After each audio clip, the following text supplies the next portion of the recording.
Hi guys, Brian here. So today I'll show you quickly on how to install phpMyAdmin.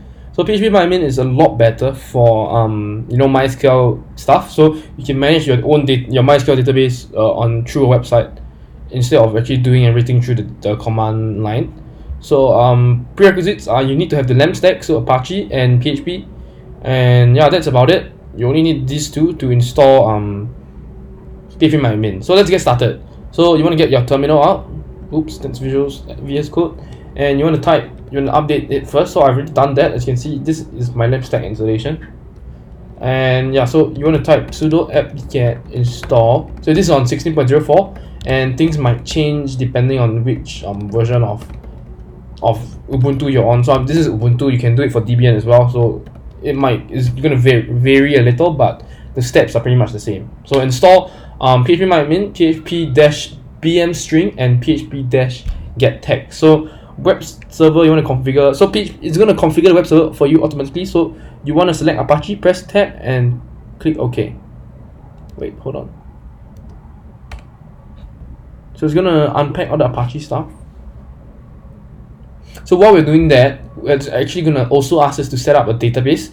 So you can see that phpMyAdmin must have a database installed and configured before it can use. So yeah, so we want to make sure that this database is 100% there. So we want to hit a yes. We want to select yes. So you can do tab to change options and hit enter.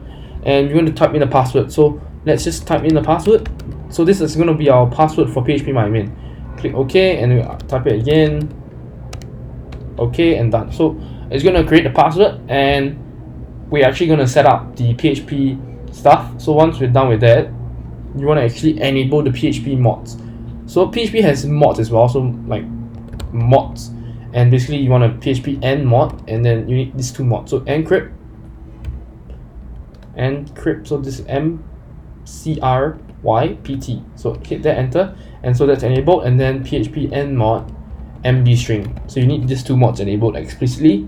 And then after that, you can just restart Apache. So in order to restart Apache, do sudo systemctl restart Apache 2.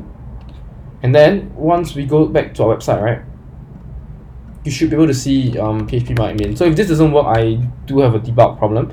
So yeah, so there's an issue here that we forgot to add. So actually what you need to do, right, is actually go down, go into a folder and actually just implicitly allow the PHP directory. So I'm actually going to find that folder. So just give me like 2 seconds and I'll find it. So it's actually just a folder that the PHP did not catch. So all you have to do is go into that folder, change and add a line into the folder so you can actually get to PHP. So you're going to open up the file. So sudo nano etc/apache2/apache2.config, and then once you enter here, right, you should see a lot of files. So go all the way down. So this is the Apache configuration file. Scroll all the way down. We need to actually include the phpMyAdmin Apache config. So we're actually going to add it in. So once we hit the bottom, this might take a while. I know there's a shortcut, but I just don't know what the shortcut is. So just do, oh, I see a mistake. So make sure this is dot. So our server is .40. So we did, when I was adding the LAMP stack, there was an issue there. So yeah, so type include /etc/phpMyAdmin and /apache config.conf. So .config. And then all you gotta do is write it out. So hit enter, control O, and then hit enter, and then you can see it wrote 2 to 3 lines and exit. And then all you gotta do is restart Apache again and reload the website. And phpMyAdmin should be up, but it's gonna take a while. So yeah, okay, it's done. Yeah, so it's up, and you can see this website is not secured, but this can be easily fixed with Let's Encrypt certificate that I also did a tutorial on. We're gonna check that out. And while we are actually looking through this, right, I will run through briefly how we set it all up. So why this and that. So I'm actually just gonna connect to the server first. So give me a second, guys. So, oh my god, what's the server name? IP, I mean.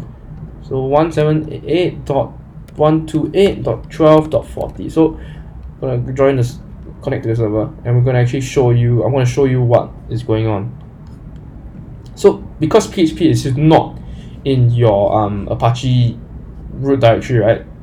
So your Apache website root directory, it's not actually it doesn't live inside this directory here. So it doesn't live in your HTML var/www./html. It doesn't live here, right? It actually lives in your etc/phpMyAdmin. So you gotta tell Apache where to look for, like where, what should I include, where should I look for, and this is the file that this is the Apache configuration file for phpMyAdmin. So you gotta set that up and make sure that it's actually there. So I opened it up locally. So let me just, so yeah, I can see it's here. You can see this is where the php myadmin configuration file. So you can see all the PHP flags and that. So all you gotta do here is actually just log in. So your username should be your root, and your password should be your password that you set for your MySQL server. And voila, you're in. So here you can actually do a lot of stuff. So let's say you actually set up a new database, right? So you can actually learn how to use phpMyAdmin. I'll run through it like real quick. So let's say you have a WordPress database, right? And you actually want to install WordPress, or you want to save it. You can export it. You can import a new database. You can do a lot of things because there's nothing to export, right? There's nothing here. But let's go to something. Let's say this is the MySQL database. So we can actually export this. So you can export how you want to export it in SQL and different. phpMyAdmin is really good. So it's really strong, really good piece of software that a lot of people use nowadays. So I actually used it a lot as well. So phpMyAdmin. Thanks for watching, guys.